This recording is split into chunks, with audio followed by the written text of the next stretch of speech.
Let's go ahead and get started. It's 5:31. Welcome everyone to our staging Q&A webinar tonight with Catherine Lenhart.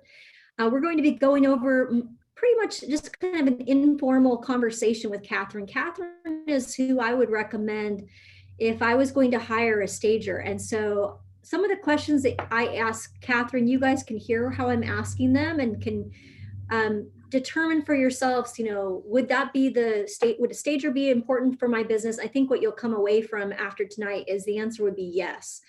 A little bit of background about myself. Back when I was a teenager, my dad and I would buy and sell and invest in homes. And my dad would do all the construction and I would do all of the decorating, if you will. And I went to school for it. I went to Highline Community College. I went to a four-year university, got a minor in interior design. So I definitely have a passion for decorating and design. I was accepted into architecture school at the University of Washington. And when I was in architecture school, I realized it was not for me. Real estate was my passion. And so I've always kind of had that interior design bug, if you will. But even me will employ a stager like Catherine for helping with some of the projects. So tonight you're going to see one of the projects that I worked on with a good friend of mine and how Catherine helped me out and kind of go through the steps. And then obviously if you have questions along the way, feel free to just speak up or go ahead and send a note through the chat and we'll get to it today. Next slide, Shannon. So we're gonna go through the top 10 questions that I hear often asked.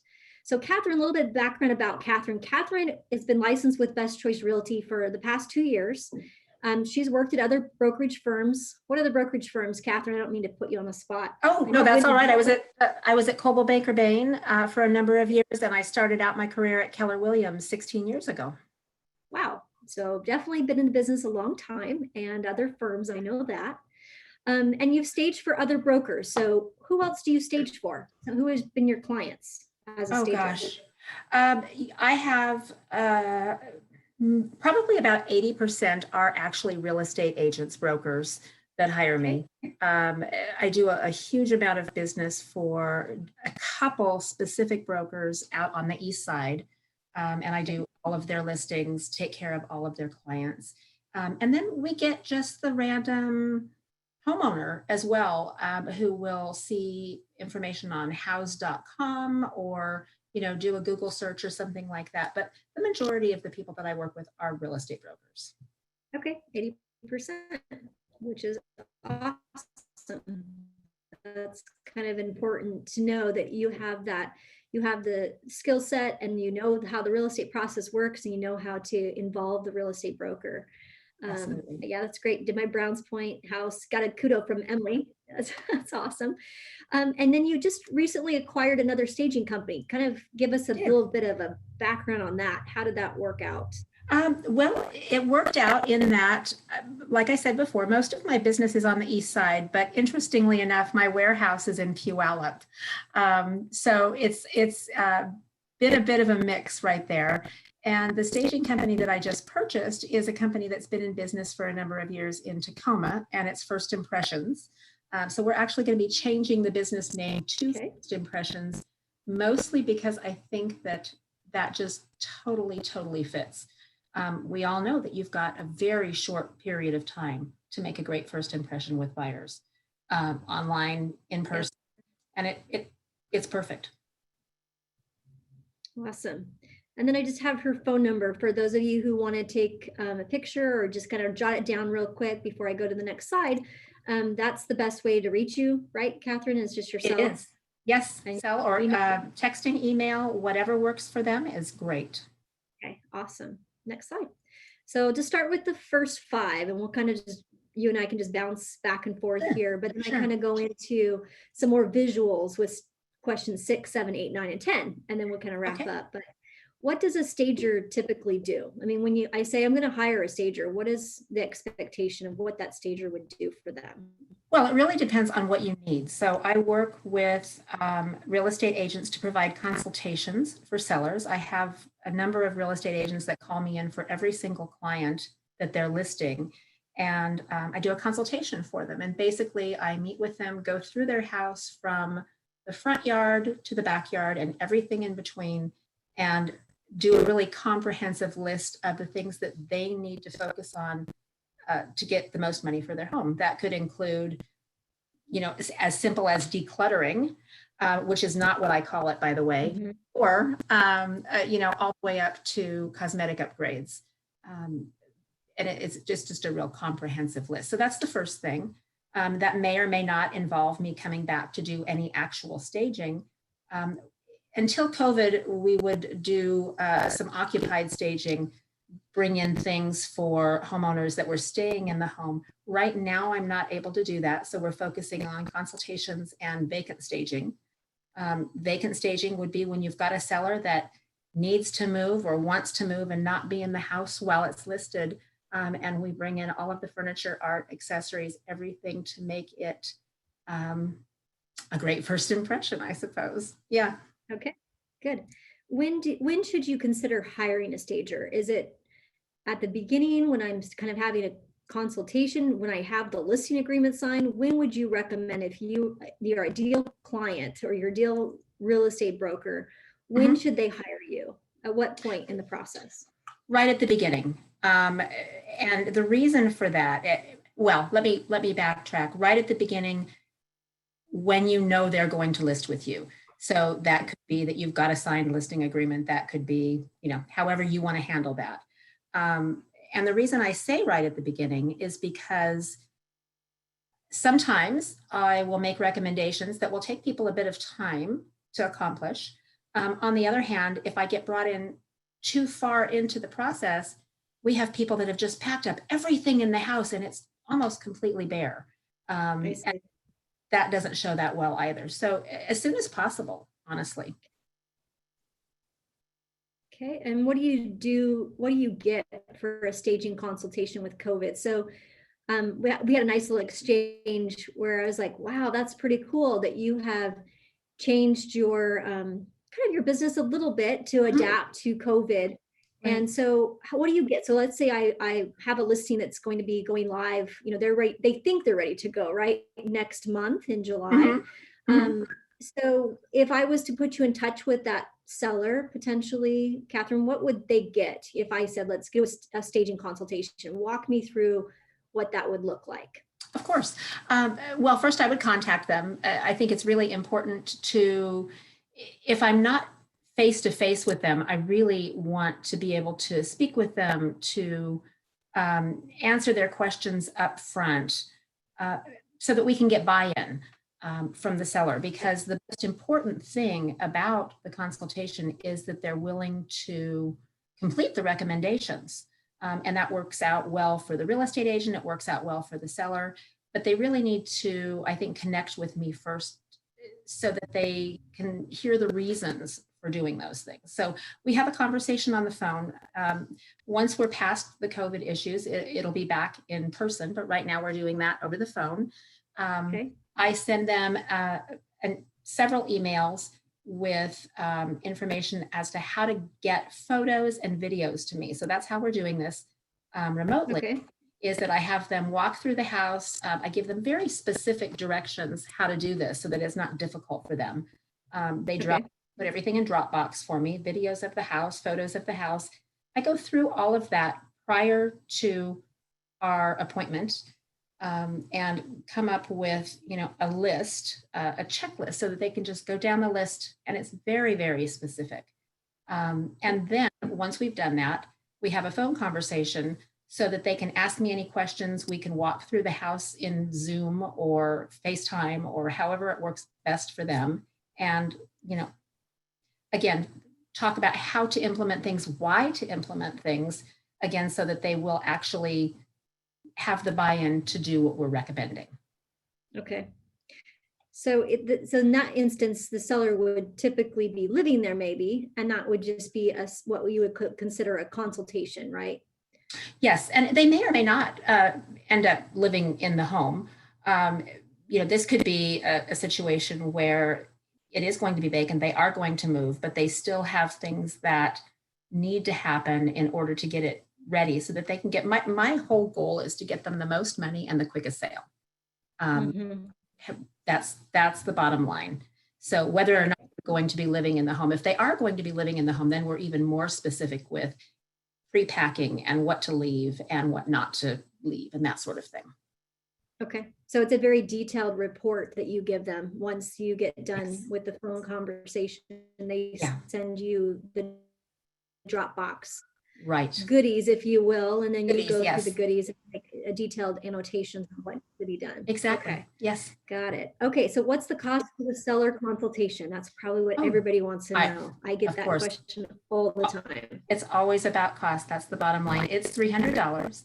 And it usually takes, when I'm there in person, I'm usually there between 1 and 2 hours, and then go back home and do my report. And then they have access to me via email, telephone, or text to ask questions as they're going along.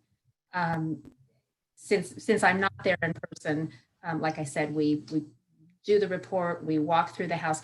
Typically, I get lots of questions afterwards from folks that just want to send a picture and say, hey, what do you think about this? What should I do with this? And that's always great. I encourage that. But then the cost for the consultation is $300. Okay. Can that be something that the real estate agent pays for, not the client? And in my experience, 95% of the time, the real estate agent pays for the consultation.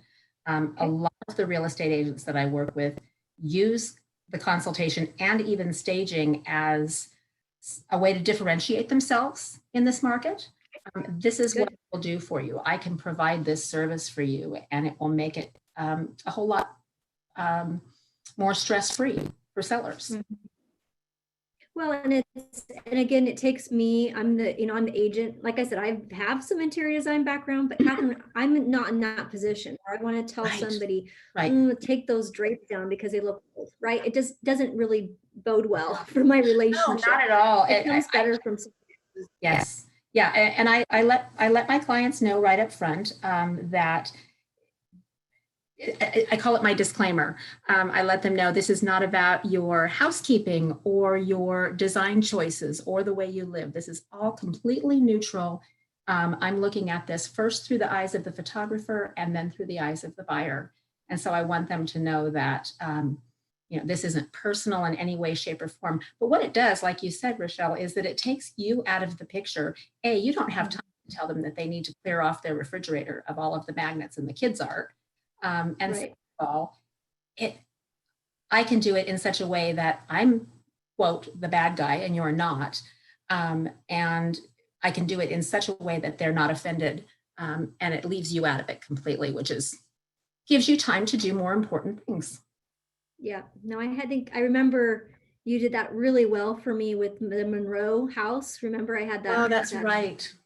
Microsoft, and it was just, she was so stressed out. She had the young children, and Catherine came to, again, this was before COVID, but you came through the house, and it was like, I wanted to say all the things Catherine was saying to her, but again, I didn't want to offend because she's just a busy mom, and it just came, you handle yourself in such a way where you're very professional and how you, thank you.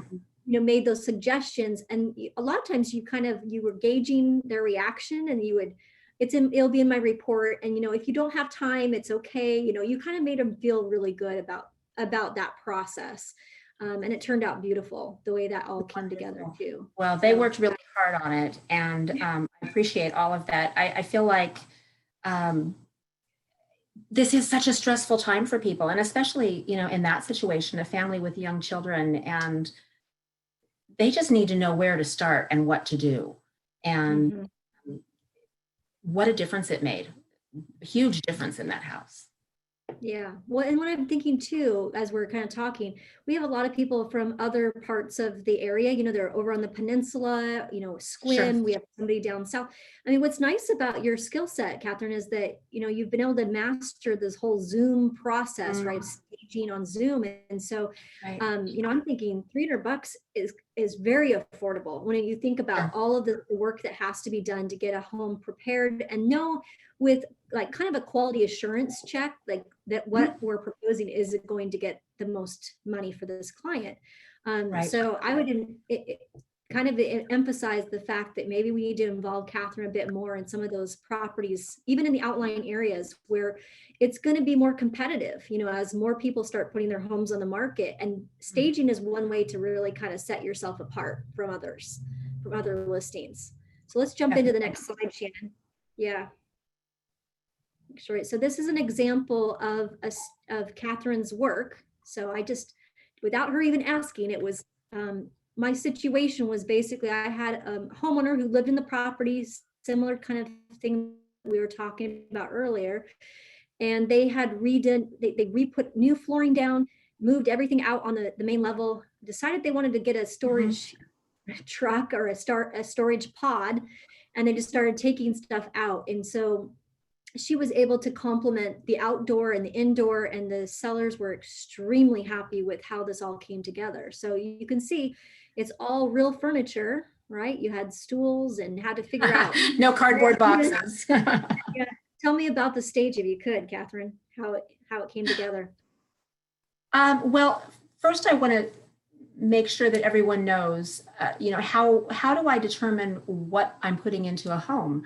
And I do that by really digging into who is the target buyer for the house, as well as where are we at, location, price point, and style of the house. So what I wanted to point out about that is that this is a traditional home, a very traditional home, and the staging is traditional staging.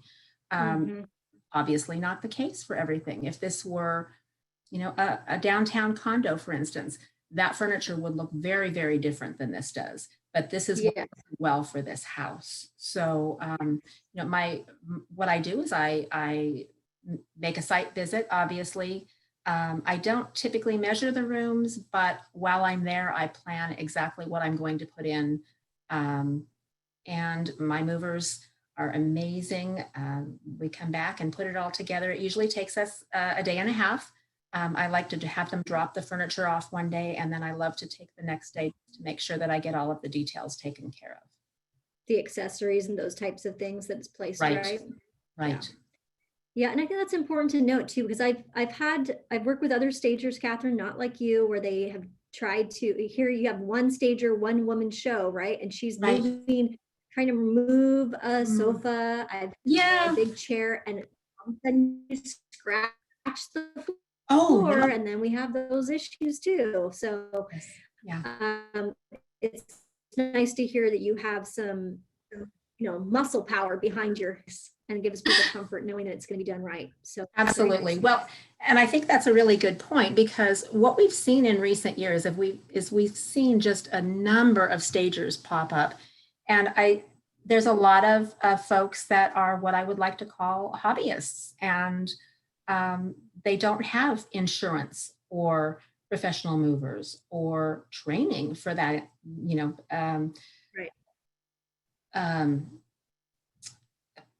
sorry.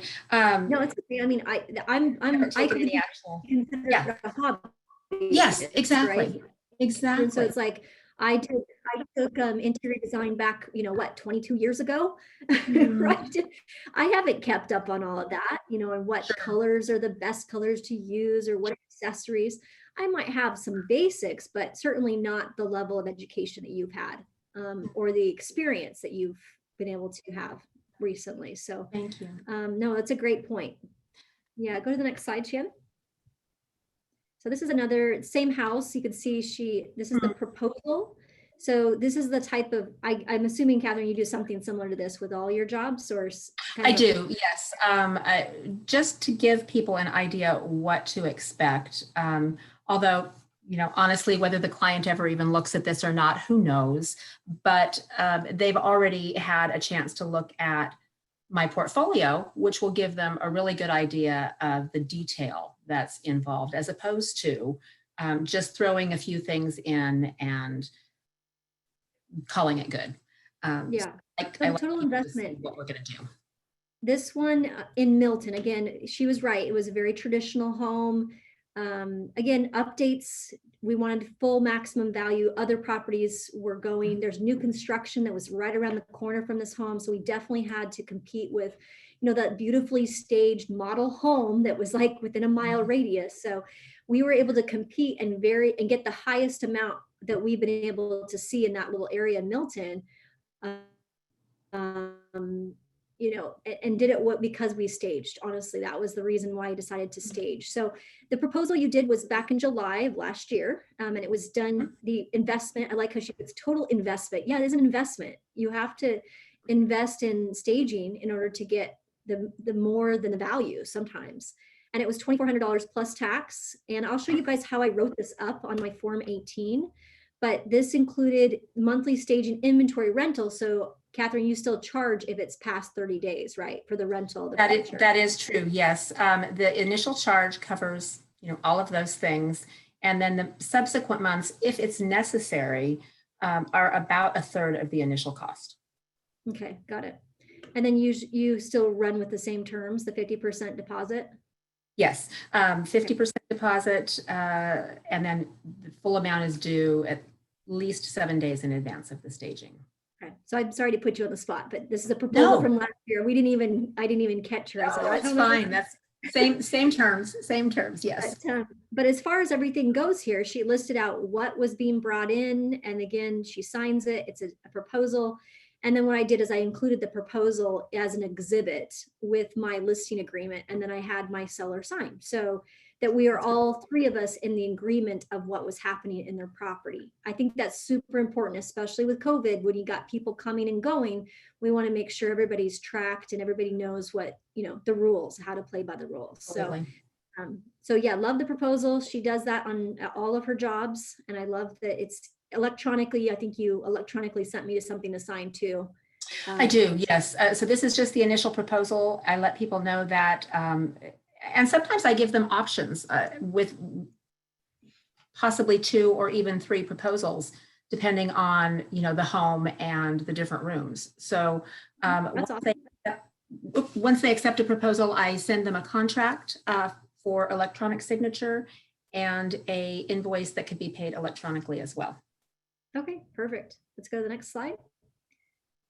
So what are some unique situations where you could help me? So I know on this one, the carpet was needing to be stretched. I was able to, I think we got the carpet stretched and cleaned. You did. Yes. What are other unique situations that you maybe could help other agents with? Actually, there are lots of unique situations. One of the things that I do for a few different agents is project management in terms of those renovations, getting things done. So we could handle it 2 ways. If I'm making suggestions for paint and carpet and, whatever is needed to bring that house up so that they can get a great return on investment, I can provide that information to them, including paint colors, all of those sorts of things. I can also give them some ideas and a list of people they can call for those things. Some people don't want to do any of that themselves, and then I will handle that for them as a project management situation. So we've done a few of those as well. But any of the things that I suggest, I can also tell them, these are some people that you can call that do a great job for us. So I've got a list of vendors that I provide. Like carpet, I know you've posted on our Facebook group, and we've been happy with some of those people. Yeah. Yes, exactly. And people that I work with regularly. So perfect.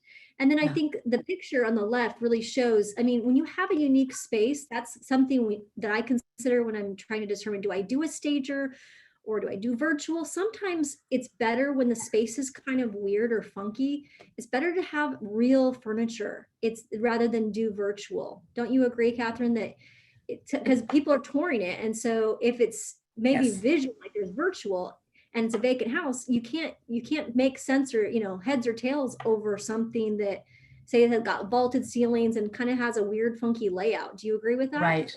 I absolutely agree. I think that we're seeing more virtual staging, and we're seeing better virtual staging than we used to, which is great. My opinion about it, however, as someone who's also represented buyers in the past, is that may get you in the door, that may get them in the door because it looks fantastic online. they can have a sense of disappointment when they get there and find that it's actually a vacant house. So Yeah. there's several points to staging. One is so that the photographs that you're having done professionally show up amazingly well in a competitive market. The second thing is to, once buyers walk in the door, we want them to have an emotional connection with the home. And everything that's done with staging is not done to actually decorate the house. It's done to direct the eye in certain places, or sometimes direct the eye away from certain places. We don't try to hide things, but staging can definitely diminish how noticeable flaws are. Yeah. Like in this picture on the left here, you'd see that, I mean, the fireplace and some of the rockery didn't really blend well. So she brought in some pieces that then kind of made it look like the way they've done the surround on the wood stove here, and she brought it all together with just the staging. And if this was a blank house, and a virtual staged room, you may see some pieced together furniture, but then when you're actually physically touring it, you wouldn't get that warm, friendly feel, or the carpet may look old. Exactly. and it just didn't pull together the way I would want it. So that nicely done on this one. Let's go to the next slide, Shan. Thank you. Yeah, and then here's the bedrooms and bathrooms. Should I DIY it? Should I do it myself, or basically have some towels and some accessories? What do you think about that idea, Catherine? Well, I'm biased. I have to say I'm biased. I think that oftentimes the staging that I see done, that realtors have put in, maybe little vignettes or some towels and a flower on the counter, something like that. Honestly, oftentimes I think they might have been better off leaving it empty. Leave it out. Yeah, I think you taught me something too. It's like I was like, oh, leave the curtains. You're like, take the curtains away. I was like, oh, yeah. yeah. We're the staging, the intention is to play up the assets of the house, not to sell the decorations. And right. Oftentimes when you have folks that are just coming in and throwing a few towels in and some flowers and maybe a chair in the corner, it doesn't do anything to enhance the property. And it certainly doesn't do anything to help buyers connect emotionally. We want buyers to walk in the door and go, wow, Yeah. I love this. My life could look like this if I lived here. Right. And that's just hugely important. It gets more money, it gets better offers. And everything you've seen, it's getting quite a substantial percentage above the listing price, right? When you generate that type of emotional response, correct? That is absolutely true. And I wish, I apologize because I didn't get as prepared as I needed to due to some family things. I should have those statistics for you, and I don't have them. Okay, but does statistics that the return on the investment for staging is huge. Yeah. So it'd be kind of silly not to consider it. If I was a seller in a market where it's starting to change and there may be more competition, you definitely want to consider staging as a way to elicit those types of responses and get more for the home. Yeah. Let's go to the next slide, Shan. Do I virtually stage? So this is an idea where it's like, ooh, if I had to stage the whole home, I wouldn't make as much profit on this one. And that was the reasoning for this. But would you recommend, this is the actual home upstairs? Yes. This is have enough money to work with as far as a budget. Would you have recommended that I virtually stage this room, this master bedroom? Oh, that's a really good question. And I've got to say I'm torn. I am torn.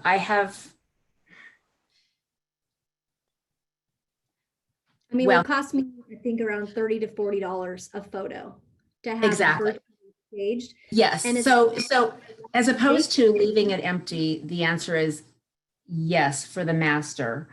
And again, I'm completely biased. What I would rather see is I would always rather include the master bedroom and bathroom in the staging, just because it is so important. So if we had really had a conversation, like, because I know we were hurrying to get this one on the market.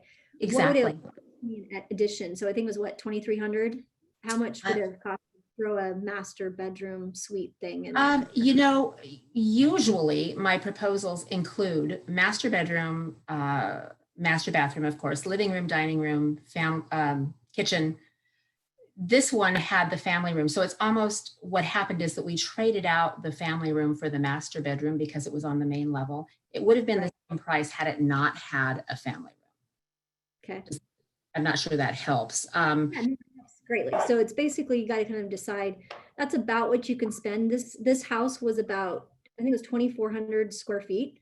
So it's Right. what, $1 a square foot for staged, and just use the budget differently, just moving things around, right? Right, Yeah. exactly. And I vary what I suggest based on the home, based on the layout of the home, again, based on the price of the home. For instance, I don't typically tell people that they need to stage their spare bedrooms. However, if it's right off the main entry and people are walking in and that's one of the first things you see, then yes, I do suggest that as an addition. So it really just depends on the house. It depends on what your budget is. Right. We'll find a way to work with it the best we can. Good. So I guess the answer to the question is it depends, right? Number 9, It really depends. It really on does. Yeah. timing. Yeah. I mean, in this case, the timing just didn't work. I'm getting stuff moved up to the upstairs in time to make the deadline of going live. And Exactly. honestly, I think the staging that Catherine did do on the downstairs pretty much was what sold it was, and the sellers were super happy. So at the end of the day, a huge win for Best Choice as well as the sellers who made top dollar for their home. So, I mean, we can overthink a lot of things, but at the end of the day, it's just about putting it into action. Honestly, number 10 is who pays. And I think that's the number one thing is how do we, I get a lot of questions, probably one question a week from Best Choice Realty agents asking me, who pays for the staging? I think we can clearly answer the consultation. If 95% of the people, the real estate agents are paying for that $300 consult, I think you guys have to follow suit. There's too much competition out there with people going on listing appointments and saying, I'll do the staging and again, sellers don't ask enough questions. And so they sometimes are baited go a different direction. You got to step in and realize that's part of doing business is paying for staging consultations. And then the number 10 though is who actually pays for the furniture and the staging. And that's going to depend on how you negotiate. So on the Milton house that I took, that was a full commission. I did not go 2.5 and 2.5, or if I did, I bumped it up on the listing side to cover the staging. So I wrapped it into my commission rate. And so I had the seller sign the amendment, and I have the amendment to the listing agreement. This is something you guys really should start using if you're hiring contractors or you're paying for landscapers or you're doing any kind of preparatory work to get the home on the market.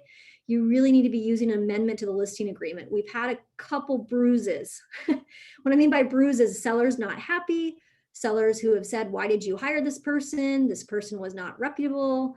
We don't want to ever have that happen. And this is just keeping everybody honest. So that amendment to the listing agreement is something our attorney drafted because we started hiring contractors to go into the property and do work or to update bathroom or to update.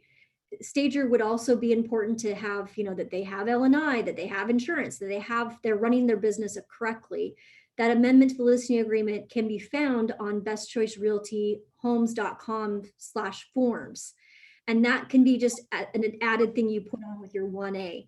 Now on the Form 18, that's how you just determine who pays what. And that's what I wrote on the Form 18. Best Choice Realty will pay $2,400 plus tax toward the attached staging proposal listed as Exhibit B. Seller will pay for additional time on the staging proposal. So the seller knew that our strategy was to price it, that I was collecting commission that was market value for the work that I was going to be taking on. And they were fine with everything. They signed the listing agreement at the commission rate. And then we had Catherine come in and do the staging work. And they were thrilled with the results the following weekend when we had multiple offers. So then the staging got pulled after that was the last question I think I had, Catherine, is when do you pull the staging? Do you wait till after the inspection and appraisal, or kind of what is your thought process on that?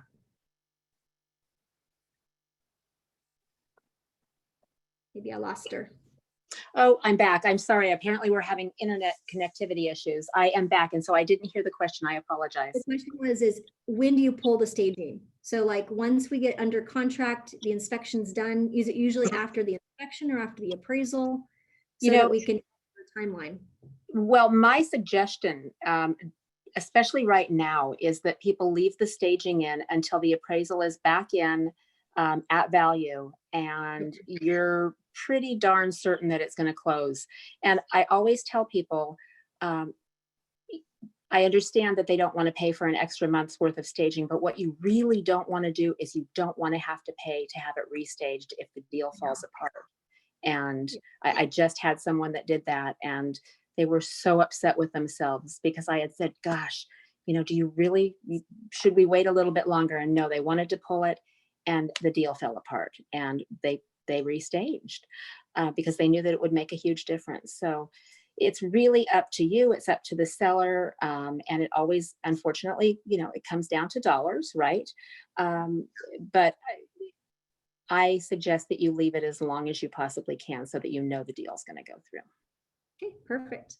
And then the last slide before we wrap up is just a reminder that we are in phase 2 now in Pierce and in Thurston and in Snohomish County. So that means 3 people at a time, that includes you, can show and handle your real estate affairs. King County is still in phase 1, so it's only 1 person at a time. Appointments still required. Cloth face coverings for you and your clients should be something you guys automatically consider in phase 2. If you don't have some masks, they sell them at the MLS right now. You can pick some up. Let me know if you're struggling to try to find them. We can find somebody that can help with getting those for you. But commission can be delivered to the offices now, and it's office, if you need to use the office, it's limited and appointment based, but you're welcome to, on your commission disbursement forms, indicate instead of having a wire, you can actually have your commission delivered, and things are coming very quickly to our offices. So there is no fines yet, but there are people who are super, super sensitive with going from phase 1 to phase 2. So keep that in mind when you're out there showing properties or meeting with clients, that the clients are very sensitive. Just in today, in 24 hours, I have received 2 complaints where brokers got really upset or sellers got very sensitive because one of our brokers showed maybe with more than 1 person or did not wear the face covering. So keep that in mind when you're out there showing. I don't want to have to fight a lot of battles as we go from phase 2 to phase 3. It would be a lot easier for me to handle agents, especially Best Choice Realty agents who are playing by the rules and going about this the right way.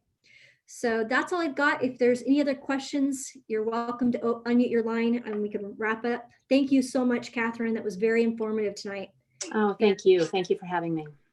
Shannon, go ahead and open it up or let me know if there's any questions. We've got a couple questions that came through. And one of them that came up is, what are some of the biggest concerns or items that come up during a design consult for the seller to I guess handle, remove, you know, what are kind of the biggies that come up?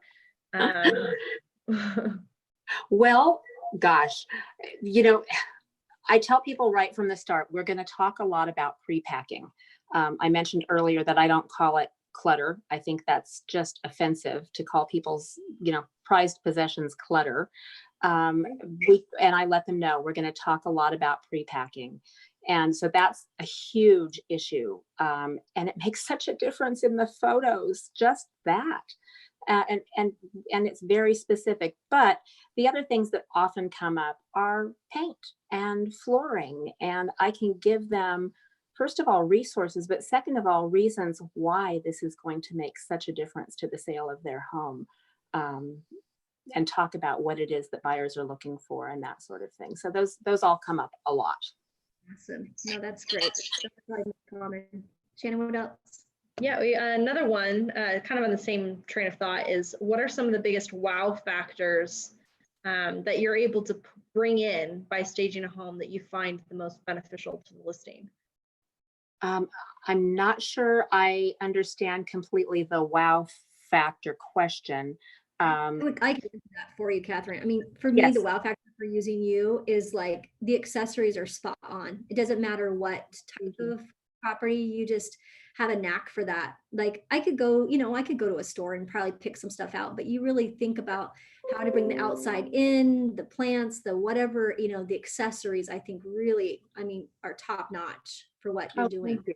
I appreciate that. I think the wow factor, if I was going to coin it, that would be when they walk in the door and they go, wow, I love this house. I love the way this feels, because it's a feeling. And that's what we want for the buyers. Perfect. Yeah. And then another one I came through is, it sounds like in your package, you've got the main floor is kind of what most people do when they choose to stage with you. But if it's not just the floor specific, what are some of the kind of the big popular rooms that some real estate agents are choosing to stage for the best impact? And I would, it's not just the main floor. It depends on, again, how the house is laid out. But, obviously the master bedroom, if you've got a 2-story house, usually upstairs. And we know what the important rooms are in a house. They are the master bedroom and the kitchen and the master bathroom and the living room.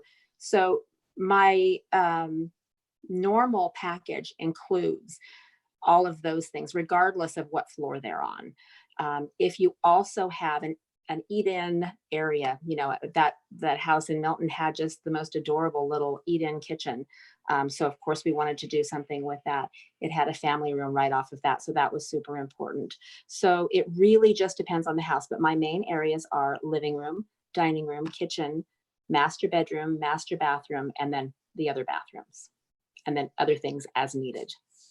Yeah, I'm sorry to confuse you. I moved her budget around with the example tonight because I needed that room stage as well as the living dining area. So I just moved the budget around, and Catherine worked with me on that, and we made that call. So it was yeah. And then one of the last ones I got is where do you get your ideas for some of your stage properties that you do? Are you reading magazines? Are you what are you using as your inspiration? I'm using several things as my inspiration. I belong to a national and a local staging professionals group, and we do a lot of education. I spend actually quite a lot of money every year on ongoing education, on trends, on what's going to be most important to buyers this year.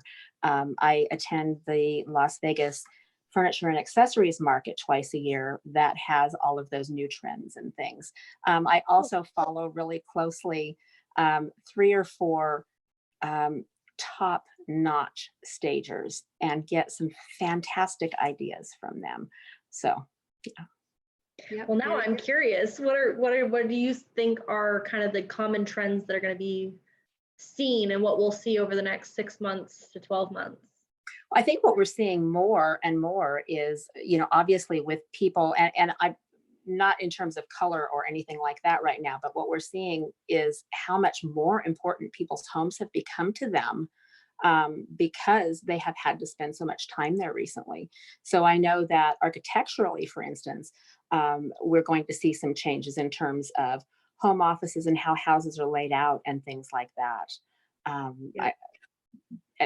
I know for a fact that we're seeing buyers that are out looking for larger homes right now because, gosh, we've been home and we're working and the kids are here and we need more space. So I think that this whole situation is going to have a huge impact on us. Very good. All right, let's wrap it up. Thank you so much, Catherine. You even get some bonus questions at the end. My pleasure. Thanks a lot, guys. Catherine is one of our brokers, so she can be found on our roster as well. And if you have any questions that maybe you didn't think about asking, you can certainly email me and I will be happy to get some answered or some detailed responses for you. Absolutely. And feel free to email me. I will send you a portfolio so you can see some other things as well. So thank you. All right. Have a good one, you guys.